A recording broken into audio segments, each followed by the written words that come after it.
Welcome to the Rob Call Bottom Up Show, sponsored by opednews.com and available on Pacifica Radio Network, Progressive Radio Network, iTunes, Stitcher, SoundCloud, and YouTube. My guest for this show is Marc Guberti, who hosts the Breakthrough Success podcast. He's been blogging since he was 11, when he began writing about the Boston Red Sox. Now in his early 20s, he's also a USA Today and Wall Street Journal best-selling author. He's had more than 100,000 students in more than 180 countries who have enrolled in his online courses. Welcome to the show, Marc. Rob, thank you so much for having me. You are a prodigy there, a digital prodigy. Thank you. Yeah, so you're doing some really cool stuff and getting the word out to a lot of people and helping people to achieve success. You've got 3 books out that I know of. First one is content. I didn't write it down. The first one, Content Marketing Success. Secrets. Marketing Secrets. Content Marketing Secrets. The second one is Podcast Domination, and the third one is The Wealthy Author. Yep. And how do people find these and get these? So all 3 of these books are on Amazon. Content Marketing Secrets and Podcast Domination are also available as audiobooks, while The Wealthy Author is right now just available as a Kindle edition in the paperback. We are working on the audiobook, though. Cool. And you're also doing these summits as well. Talk about the summits. Yeah, so virtual summits is a really hot business model right now.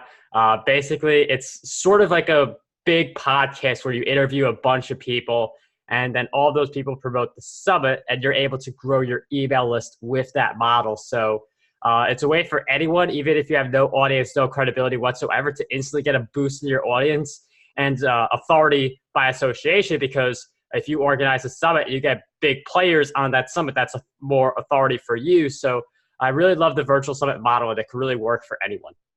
And you've done 2 of them so far? I've done a whole bunch of them so far. Oh, really? More than 2?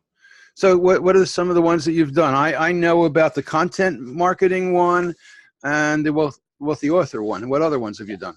So those are the 2 that I've done. Those are definitely my top 2. I've done a few others. I've done the Productivity Virtual Summit. I've done the Biz Blog Summit. I've done the Profitable Podcasting Summit. And I have the Profitable Content Marketing Summit coming out in November. So I've done a few of these, and I do make them evergreen so that people can continue getting their tickets to this day. So tell us more about how these work and why they work and how you do them and make them valuable to yourself. So all these interviews, when someone gets their ticket, it starts as a free ticket, and it gives you access to all the interviews within 24 hours of when they come out. But after those 24 hours, those interviews get put into a vault. And the way you get access to all of those interviews is you get an all-access pass, which could be $47 to $197, depending on when you buy it. So you're able to make money that way, and you are growing your email list, because to get the ticket, the free ticket, you have to put in your name and email address for the event. Okay. What kind of numbers do you get with that? You say you've got 100,000 people have attended these? I have 100,000 students throughout my online courses, but for a virtual summit, I could expect thousands of attendees. You can expect thousands for a given virtual summit. And how many speakers or guests do you have? I do anywhere from 20 to 50 speakers for one of my virtual summits. In my experience, the more speakers you have who will promote it, the better. So I do like to give myself at least 3 months of preparation to ensure that I have a virtual summit that takes off. 3 bumps of 3 months. 3 months of preparation. Okay. Yeah. And how long are the interviews that you do with the speakers? The interviews that I do with the speakers are anywhere from 20 to 30 minutes, depending on the topic and the flow. Some of the interviews extend to 40 to 50, but that's more of an exception than the rule. And what's the incentive for them to do it? The incentive for them is they get in front of all of those people, the audience, And one thing I do is I tell the speakers that if you want to contribute something like a free ebook or a free course to all the people who buy an all access pass, they can do that. So the people who take me up on that, what happens is all those people who buy the all access pass, they'll see all the speaker resources, they'll subscribe to them. So now they're getting people who have paid for an all access pass, like paying customers, on their email lists. Okay, so and basically they're going to give something away, and in exchange they're going to get an email. Yes. Okay. So for people to get these different things, they have to give out their emails multiple times sometimes. Yes, to get everything in the summit. Okay. So if you do 50 people, how many of them would you expect would be giving away a free item? I know almost all of them like to give a free item, like for the session itself, but for the all access past the back end, you could expect, usually a lot of people, I'd say you get like 80%, maybe even more than that, to give something. And it definitely adds value to your offering as well. Now, you're talking about digital items, all of them, right? Yes, digital items, all of them. So they're basically files. Yes. And so what are the kinds of things that they give away? It could be a training course. It could be an ebook. Those are usually the two main things people give away. Because this is something that's really popular, and it's a very powerful way for anybody to get people to give them their email address, even if they're not doing an e-summit, even if they just have on their platform offers for free stuff in exchange for an email. What are some examples of the kinds of content that would be an incentive to entice people to give their email in exchange for? A training course, a book that connects to the summit. So for a Content Marketing Success Summit, which was my first one, still evergreen, like offering something like a content repurposing course or a Facebook ads course. Those are some of the things that they connect with the topic of the overall summit, and they give that extra look at something that may have been talked about briefly. So it's a way to expand on what's already in the summit. Okay, now, but I'm thinking, like people who are listening to this, they may be running a nonprofit even, or they've got some kind of service that they offer. How would you suggest and advise them to think about creating content that they could create in order to give it away in exchange for an email so they can build their email list? So for a nonprofit, it definitely depends on what you are, but you could create some kind of like free guide on like how to do like in an area that matches up with the nonprofit. So if your nonprofit has something to do with a sport and you're in a virtual summit that's around that sport, let's say it's basketball, for instance, it could be like 5 tips to be a better basketball player, free ebook or something like that, that then drive some attention to the nonprofit at the end of the book. Okay, so another thing is maybe a list of 5 tips or something. Yes. Any more? Keep going. You created, how many of these kinds of things have you created? 7 so far. 7 so far. So what are yours? Content Marketing Success Summit. One's on productivity, being a wealthy author, being a profitable podcaster, being a successful blogger, and we have one coming up, Profitable Content Marketing Summit. Now, these are books that you're also selling, right? But not all of them. Sometimes I'll take these sessions and I'll turn all of those insights into a book. At other times, I will write the book and use that as the baseline for what I want to cover in the summit. So sometimes I repurpose one way, sometimes I repurpose the opposite way. Okay, but the bottom line is that in the digital world, it's possible to build a mailing list by giving stuff away, and you can create that stuff, and it's also a way to build a relationship with somebody too, right? I mean, you get their email. What do you do with it then? It's just sending them emails about the event. Right when the event's going on, it's just about the event. But after that event, we send them emails just of more free value. So like maybe one of my podcast episodes, maybe while we're doing a book launch or something like that. So we do communicate with them after the summit. And one thing I've noticed is that some of the people who they first learned about me through one of my summits, some of them end up buying the training courses that I promote later on. So you're not just making money from a virtual summit through all the all access pass sales and stuff that happens to you during the summit, but it's when you promote something after the summit, and now all of a sudden you have like thousands of extra people who now see that email. Yeah, because I mean, you basically said that one of the main reasons for doing the summit is to build an email list. Yes. So the summit's over. What are you doing with that list? After the summit, I mean, I'll provide them with a lot of free value, because the summit at the end, you want to sell something. So you don't want to, at the end of all that, sell. You want to provide value, and then occasionally sell something, because there is that balance. You do have to make money, but you don't want to sell in every communication you give people. So what I do all this different value. I focus a lot on video for summit attendees, because all of the virtual summit attendees, they watch a bunch of sessions, and all of those are video. So they're comfortable with watching video. So by creating more video content, because that's what they like, I know I'm going to get more engagement.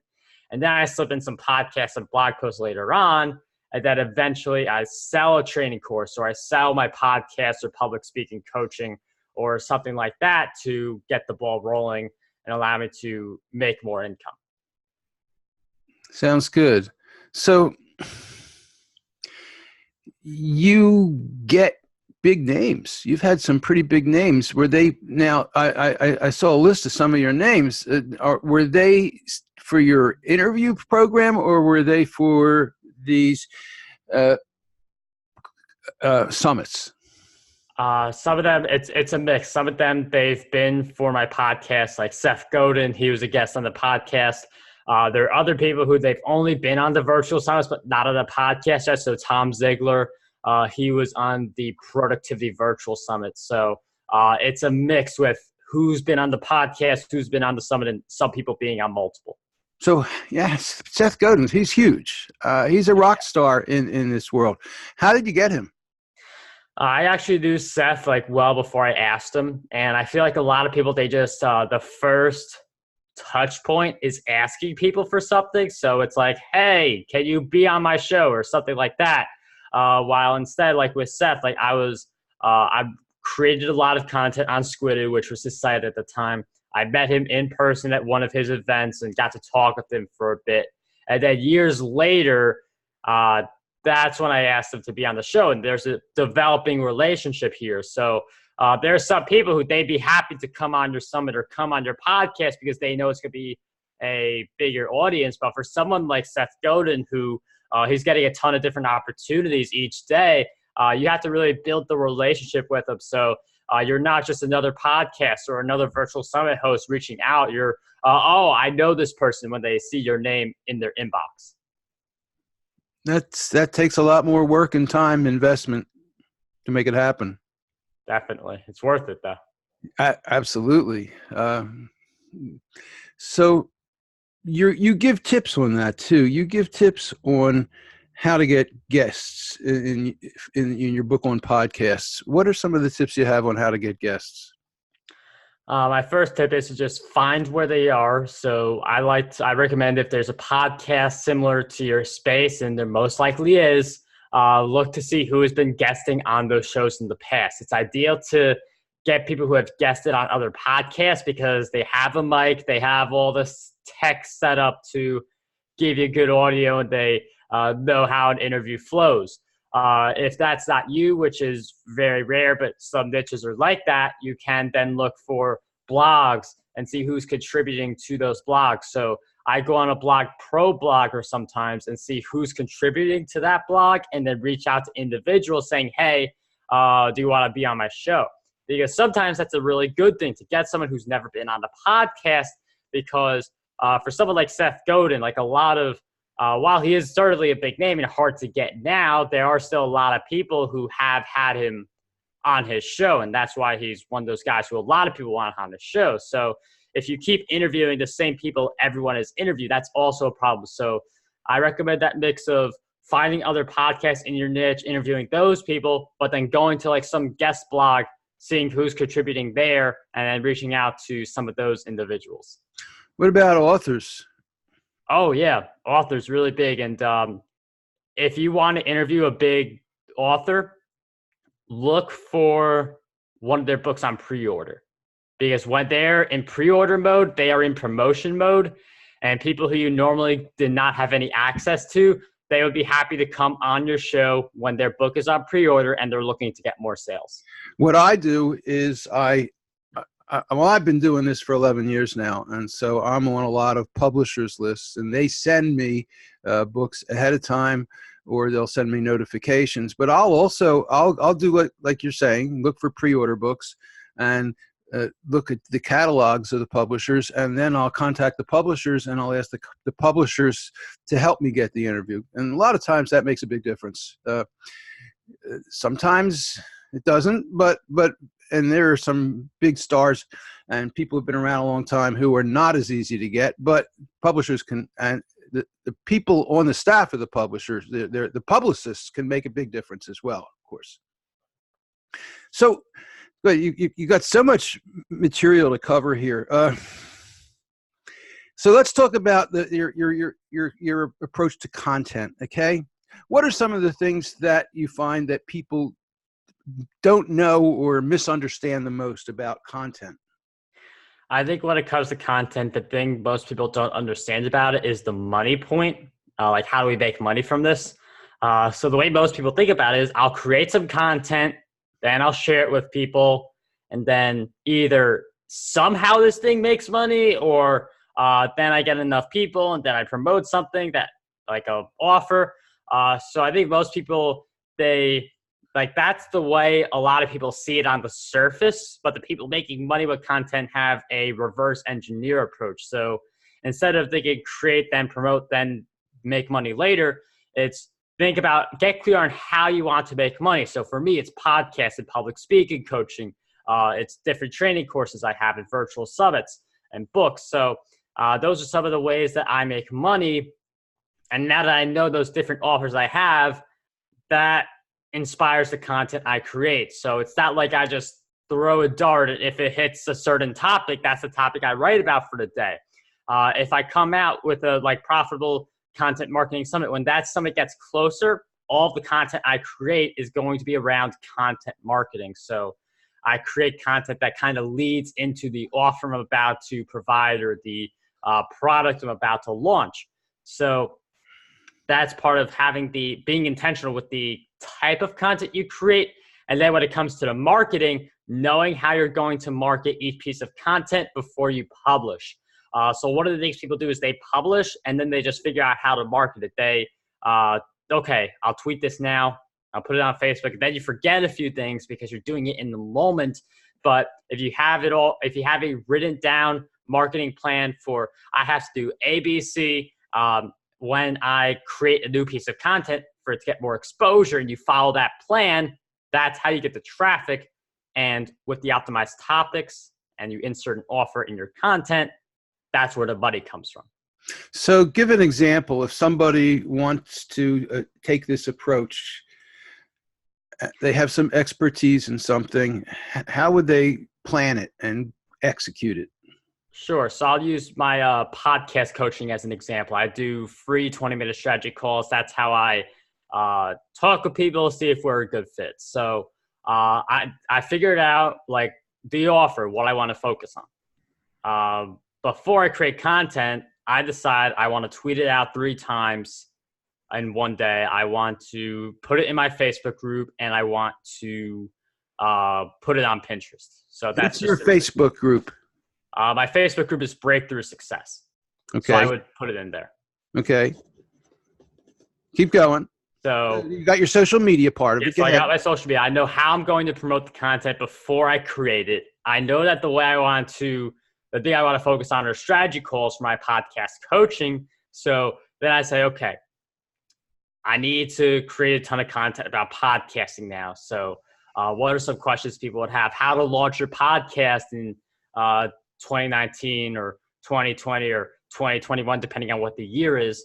Or it could be how to get more listeners for your podcast, or things also like why you need to start your own podcast, because an article like that will give people the idea, oh, I should really have a podcast. And then at the end, schedule a free strategy call to see how we could talk about launching your podcast and making money with it. So the content connects with the offer that I want to share. So it's not like I'm writing about productivity and then I say, hey, if you just happen to want to be a podcaster, do the strategy link. But with this planned out approach, it's like why you should have a podcast. If you want to start one and make money with it, schedule a free strategy call. And that's what I would do at the end of my content. Okay, and we need to take a little break now for the radio show. So we're going to pause for 10 seconds, and then we'll be right back.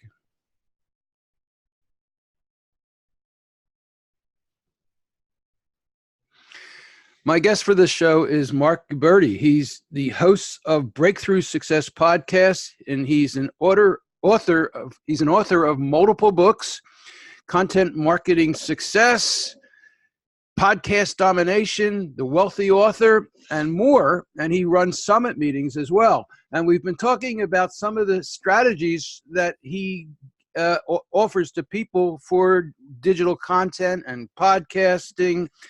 And we were just talking about the idea of the strategy of thinking ahead about how you're going to sell before you create the content, how you're going to monetize. So what you just described was you're going to create something that you give away free, and in it, you're going to motivate people to want to learn from you for a fee, whether it's either a consulting and training or coaching fee or purchasing digital content. Is that right? That's exactly it. Okay. How's that working for you? It's working pretty good. A lot, like the content's a lot more, there's a lot more engagement for the content, and then there's stronger engagement for the offer because it's connected to the content. It's a smoother transition than just having a default opt-in box with the default offer just for the sake of having it. Now, I've got my book, The Bottom-Up Revolution, and I talk about bottom-up marketing and bottom-up business. And really, one of the main ideas in bottom-up marketing is you build a relationship with your customer. And you usually start that off by being found by them and then giving them some free content in exchange for an email. Then you send them emails, often autoresponder emails, a set of them that will engage them and educate them, and also build trust and build a relationship with them. And then you offer them things that they can buy from you.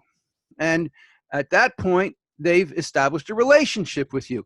Now, this is something that can be done whether you're selling air conditioning units or volunteer services. It can be done with anything, really. The idea is to build that relationship. Isn't that one of the most important parts of it?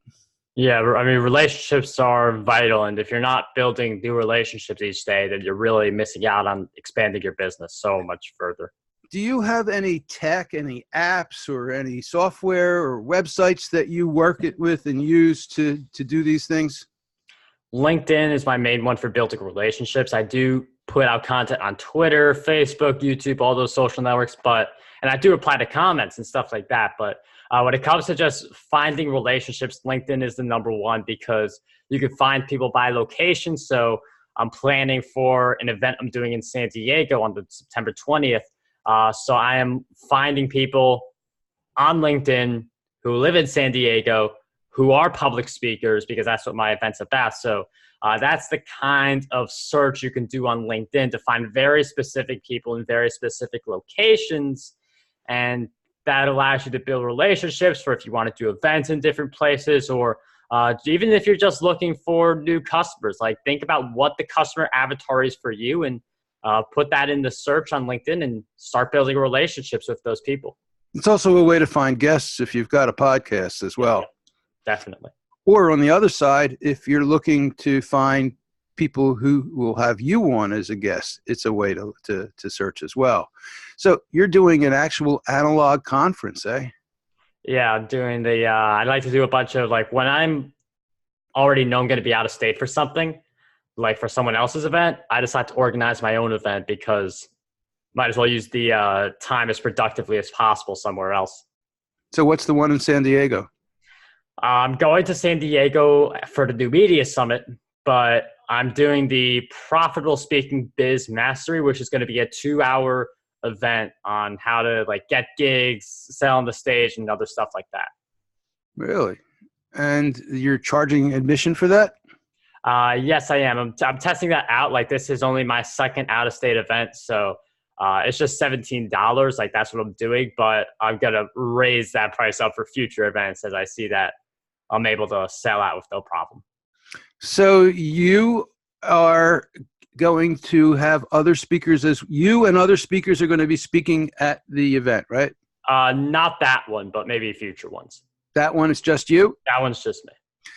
And it's about, say what it is again?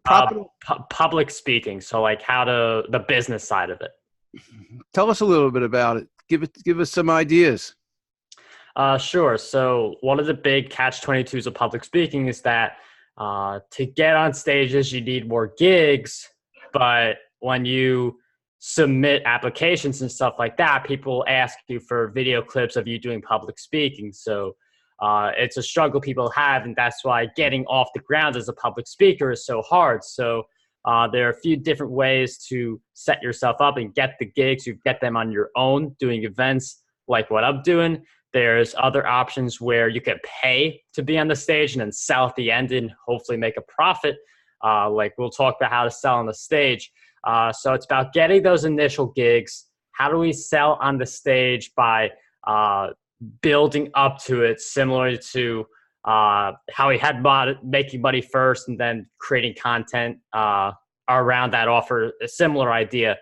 And just like how to build up your speaker presence. So one of the things that I will do at that event is I'll ask people if they thought the presentation was great. I'd love a 1-minute video testimonial on site, which will help me get more gigs, because it's one thing to say that, hey, look at me, I'm awesome. But it's another thing to have like 10 people say, hey, look at this guy, he's awesome. So you could do with testimonials also. So how does that work? You're giving a talk. Now you have permission to do that because you're organizing and running that. Can people do that when they're speaking like for another group or something? It depends. I'd say in most cases you would definitely be okay with that kind of setup. It does depend on what kind of rules are in place, but in my experience, like most of the business events, you can definitely say like, hey, if you attended my event, like I don't ask that on the stage. I just like ask people after the event. Like I'm in the crowd and having conversations with people. It's not like I'll do like a 1-minute announcement to all the attendees and give you a testimonial, but I will ask people at another event, people in the audience, like when I'm off the stage and the event's just happening. But when it's my event, I definitely have a lot more leeway. Yeah, of course you do. I'm just thinking, I give talks, but they're for other organizations, and I'm not sure how easy. And what about the tech side of that? I mean, do you need somebody there with you to shoot, hold the camera and shoot it, or can you have a way you do it on your own? Usually I have someone with me, so it's just definitely easier to not worry about that piece during your talk, because you don't want to have to like worry if your camera's working properly or if you hit the button or whatever things that could possibly happen. You should be focused on your audience. So that's pretty important then. If you're giving a talk and you're trying to build up for yourself getting paid speaking gigs, you need to videotape those talks. Yeah, definitely. And you need somebody there doing it for you. Yep. Okay. That's an investment, but an important one. Very important. Okay, let's talk a little bit more about, you've got in your content marketing book, you have chapters on mastering social network, Twitter, Facebook, Pinterest, YouTube, Instagram, LinkedIn. Throw us some nuggets. All right. So for a lot of them, like a lot of the social networks, they're very similar to each other. If you provide value and build relationships, you're going to do well. That's the underlying concept for all of these different social networks. For LinkedIn, we talked a little bit about that on the building relationship side. For all of them, though, if you're doing video, all the social networks favor video, so you're going to get a lot more visibility that way. One of the things you should also be doing on social media is just making sure that you are leading people to not just your content, like your blog or your YouTube or your podcast, but also your opt-in page to get their email address, because for social media, their rules change all the time. But the one thing that will not change is if they are on your email list, you can communicate with them as frequently as you want and give them as much value as you want. So you have a lot more control of your email list. So you want to always funnel people from your social media to your email list. You could do that with like in your bio, instead of a link to your website, make it a link to your opt-in page. You can pin a tweet to the top of your feed that contains an opt-in page. Pinning, just basically you put that one tweet on the top of every other tweet you ever write. And just keep promoting the opt-in offers again and again on social media and incorporate them within the free content you put out as well. And talk about the opt-in page. Sure. So the opt-in page, I use something like Optimize Press or ClickFunnels. Those are my two favorites for creating an opt-in page. What was the first one? Optimize what? Optimize Press. Optimize Press? Is that Optimize? Is that an app or something you add to your website, or is it a separate website? It's something that only works for WordPress sites, so that's more of an add-on. ClickFunnels is a software that it creates your own page, so you don't need WordPress or anything like that to use ClickFunnels. Okay. And so, so you're using one of them to create an opt-in page, or what are the essential elements for an opt-in page? You definitely want to have, if you have any media that you've been featured in, you should include that at the bottom so it builds trust. A nice picture of the thing you're giving away. Ask for name and email. Some people say only ask for email, because if you just ask for email, you'll get more signups, but there's less engagement on your email list if you don't have the person's name. So it is definitely worth it to also ask for the person's name on that form, which is something Optimize Press and ClickFunnels both allow you to do. And so the opt-in page is basically where you're sending people to get something for free. Yes.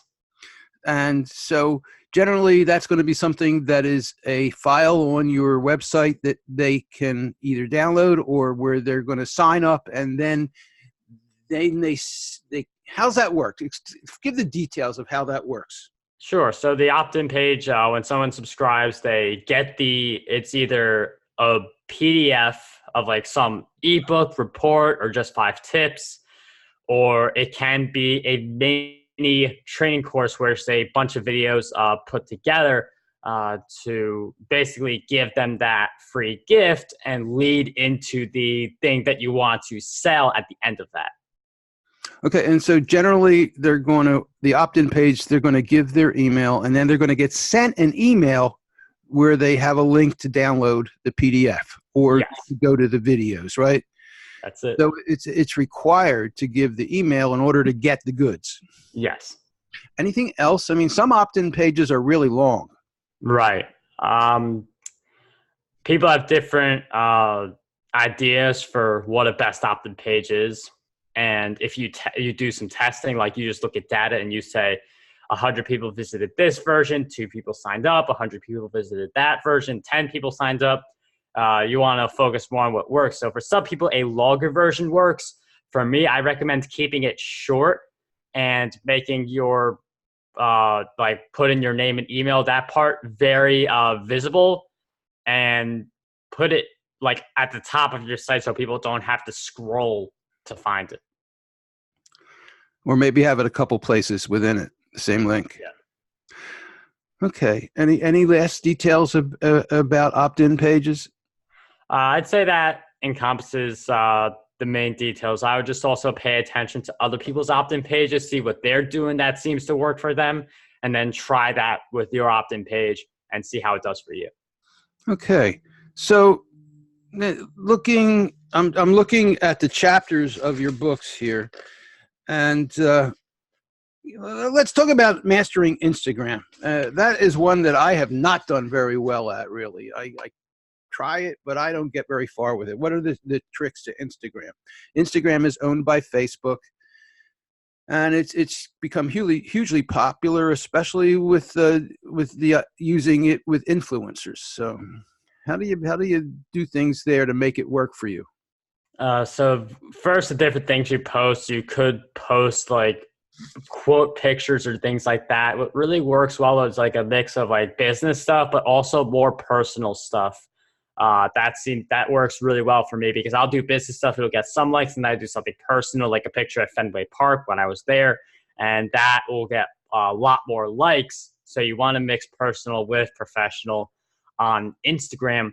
And then like the thing with Instagram is you can't link to anything in the description.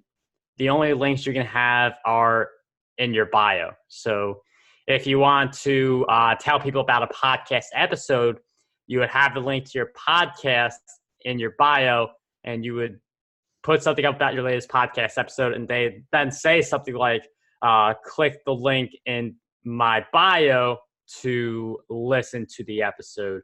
And then using video on Instagram is also really big. They give a preference to that. They'll make that stuff more visible, and it does increase the amount of time that people are on your particular Instagram page. What if you put a link in your description? Do they block it? What do they do? It'll be visible, but it's not clickable. Not clickable. Okay. So if you're going to put a link in your description, it should maybe be a shortened one using Bitly or something like that. Yeah, something people could copy and paste if you had to. Yeah. But also remember, people are on their mobile devices, so it's on Instagram a lot, so it is harder to do the copy paste. Yeah, definitely. And what are the rules for the videos? Any guidelines? I'm pretty sure you're allowed 1 minute, right? Yeah, you could do up to 1 minute for a Instagram video. Okay. Should people do full minutes, or should they do 10 seconds, or any tips on that? I'd say just however long you need to deliver a good video, but I would cut off on filler or anything like that. So if you don't feel good about the video you're putting out, or you feel like you elaborated too much on something, or you went off topic, I would just reshoot that video because people on Instagram are just swiping down, up and down. And if they don't like what they see, they can very easily find someone else's content. Any other strategies for building your followers on Instagram or for reaching other people? On Instagram, you can message people. And I would say another strategy is just comment on other people's posts, especially if you're one of the first comments. That could get you a lot more exposure. More than just like a thanks for the great post, but like a deep and meaningful comment will get more engagement, and you can get more like some of the bigger profile individuals. If you're one of the first comments, they may actually reply to you and like your comment, and then they know who you are, so that you're more likely to get on one of their podcasts in the future, maybe, or have them as a guest. Okay. How about Twitter? Any particular strategies for Twitter? I would just say keep tweeting at least once an hour, because people, like, there's so many tweets going on. So like if you tweet like infrequently, it's going to be hard for people to see you. You can also use hashtags to find certain people. So like for the event I'm doing in San Diego, I looked up hashtag San Diego and hashtag business. So tweets with both of those hashtags, I was looking at those people. Some of them were from San Diego. I've reached out to them, and some of them we're in the communication stage, because I just started this one. for some of them possibly getting a ticket. All right, so we're going to talk a little bit more about Twitter in a moment. We need to do another show ID. We're going to pause for 10 seconds for the radio show.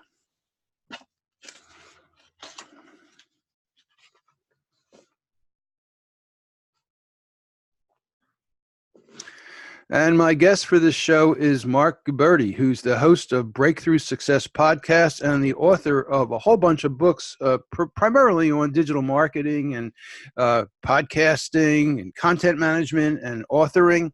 He's got a book out, The Wealthy Author.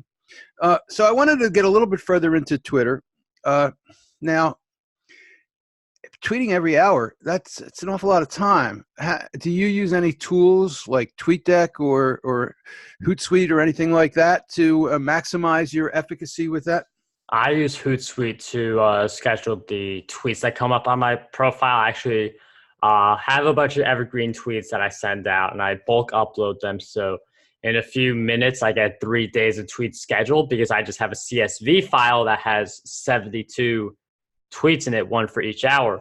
And that is something you can do with Hootsuite Pro.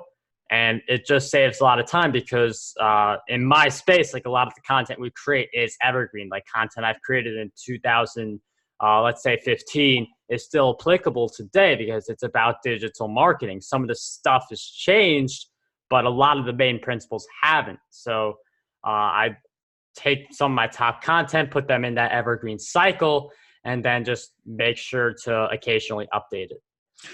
So you said you have 72. That's for 3 days. Yes. So you do one an hour. Yep. So 24 tweets a day. Exactly. And you recommend Hootsuite Pro? Yes, for the that ability to bulk schedule. I feel like if you have a lot of evergreen content, I would use Hootsuite Pro. And it sounds like you believe in evergreen content. Oh yeah, definitely. I'm a big advocate for evergreen content. So talk about it. What is evergreen content and how do you make it and how do you keep it going and how does that help you with marketing your current stuff?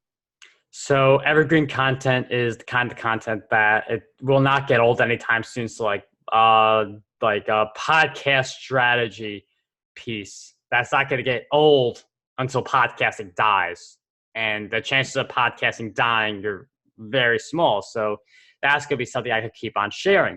And by connecting the fact that, hey, I'm a podcast coach, schedule your free strategy session, that's going to be something that's going to stay relevant for a very long time. So it's about picking the right topics for you to create your content around, the areas that are going to continue to receive demand for years to come. Now, I got to say, there's one thing that you have not done that shame on you.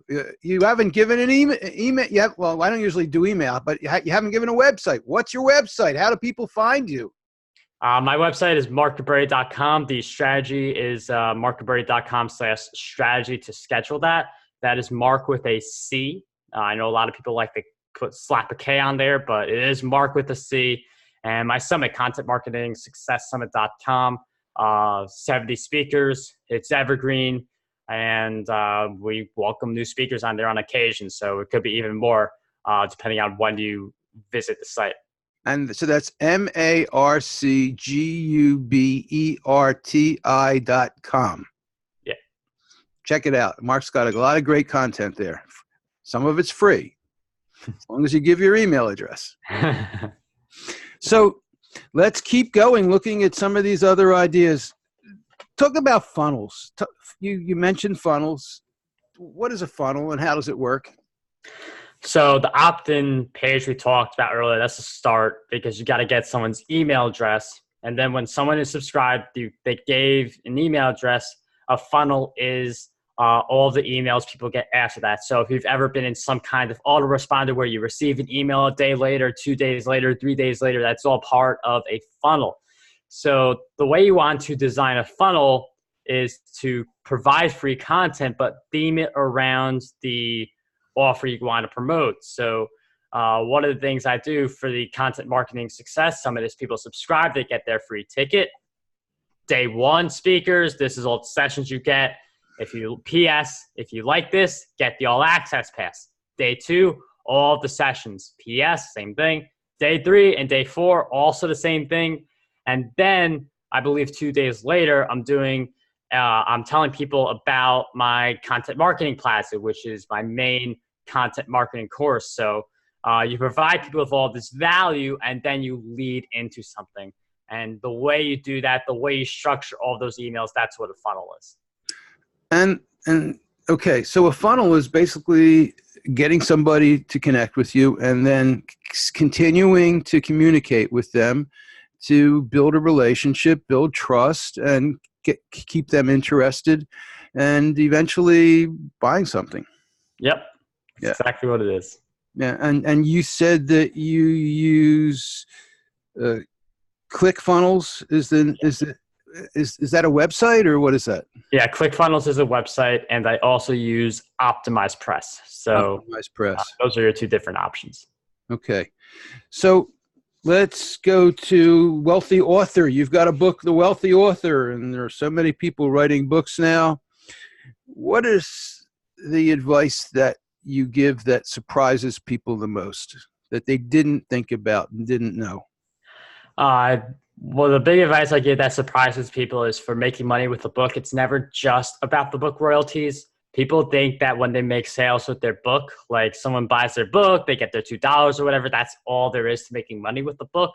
But there's so much more to it. I say that, like at the beginning of some of my books, I mentioned a virtual summit that I did. So I'm building my email list that way because I offer some free incentive at the start of the book.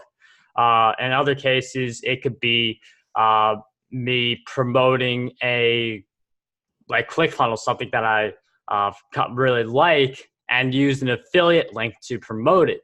You can't do that in a paperback book, but in a Kindle book, you can make clickable links within your book. So I do make those my affiliate links, and I do sell other training. I recommend like it's not a sales pitch, but for a book that I write, if I have a training course about it and I mention that training course, I will link to it in the ebook so people can click it and go straight over there.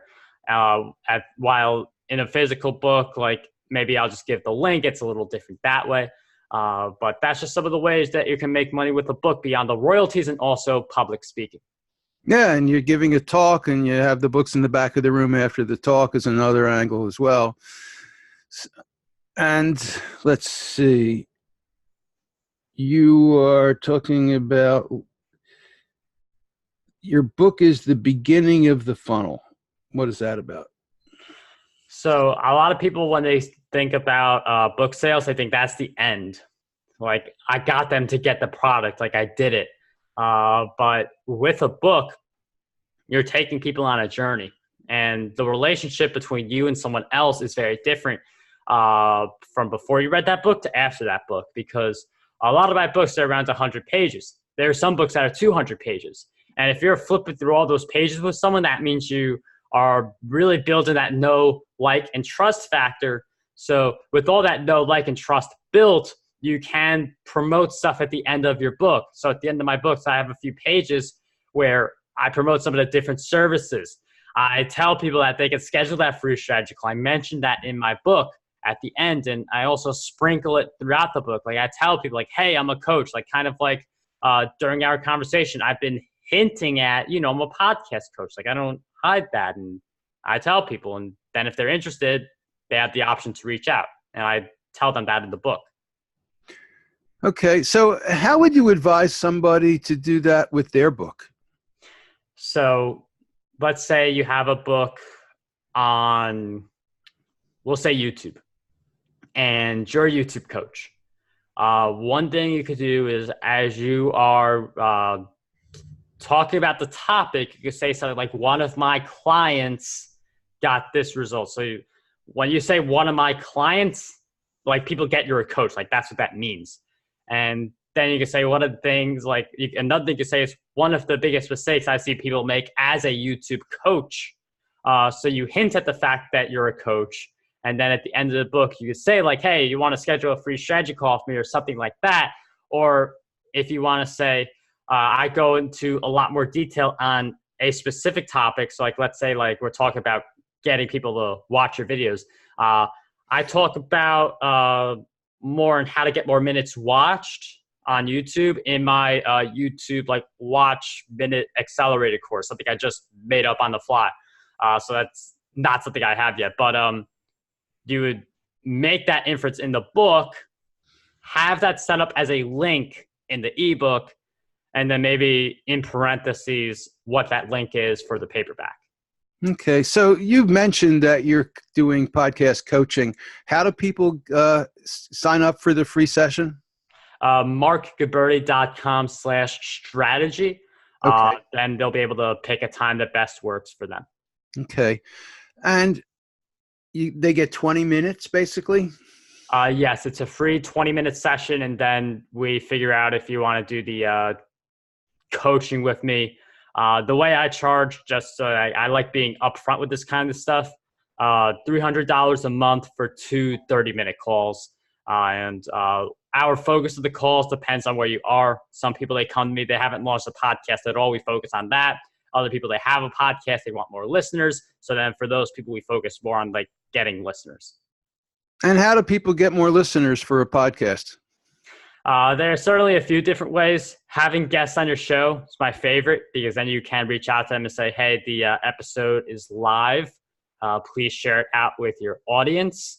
And just making sure like you have that marketing plan in place so that you know all the different things you have to do the moment you publish a new episode. What are the things you have to do when you publish a new episode? It depends on each person. Because some people, they have different social media presences. So I do 3 tweets a day. I do 3 tweets on a day it comes out. I'm on Facebook. I'm on Pinterest. I'm on Instagram. But I'm not doing anything on Snapchat. But there might be someone else who's like a Snapchat superstar who has a big Snapchat audience. So that's the one they would put a heavy emphasis on. Okay. And let's say somebody wants to start doing like you're doing and doing paid coaching and giving away a free 20-minute session. What's the secret to doing that 20-minute session so you're going to give them enough to let them feel that there's value, but not give too much so that they sign up? So I think the value of coaching, it is the value that you give them, but the bigger value of coaching is the hand-holding and this is what you have to do instead of a general, because you can figure out just by a Google search how to launch a podcast. Like if you Google how to launch a podcast, something will pop up, but then you have information overload. So even if you give a ton of value in that free 20-minute call and then say, hey, are you interested in my coaching? People are still going to say yes to that. And it is good to provide a lot of value in those calls and then make the pitch because, again, like we have so much information. You could just Google how to launch a podcast. You could just Google how to get more listeners. But it's different when I say, hey, I see that you, instead of like an article that's trying to be everything for everyone, I know you have been launching this specific show. I know you have been doing this specific thing. So this is the game plan specifically for you. Instead of information overload happening to them. So there's like a lot of value to a coach that just goes beyond, it goes beyond just me giving you value. I'm going to ask you another question now, but I think we've already gotten the answer. And that is, you talk about helping people to make money and monetize their podcasts. My guess is you're going to say create content and offer additional services. Are there other things? Create content, offer additional services, get sponsors. There's a few different ways to approach that. And think about who you're servicing, because some people think that they're just servicing the listeners. Those are only potential clients, but you can get a guest on your show to be a client, or you could get on a podcast and turn the host into a client. Like one of the guests who came on my show, Breakthrough Success, he actually turned me into a client based on our conversation, different things that happen. So it is possible there's a lot of different ways to make it work with podcasting. Okay, it's good information. Let's see. Turning your book into different additional products. What do you got there? So when you look at the chapter outline for a book, that could be sections of a training course. And then I just create videos around those same exact topics. And training courses you could charge a lot more for than a book. You can just include a little extra in the training course or a little something different in the book to make them slightly different.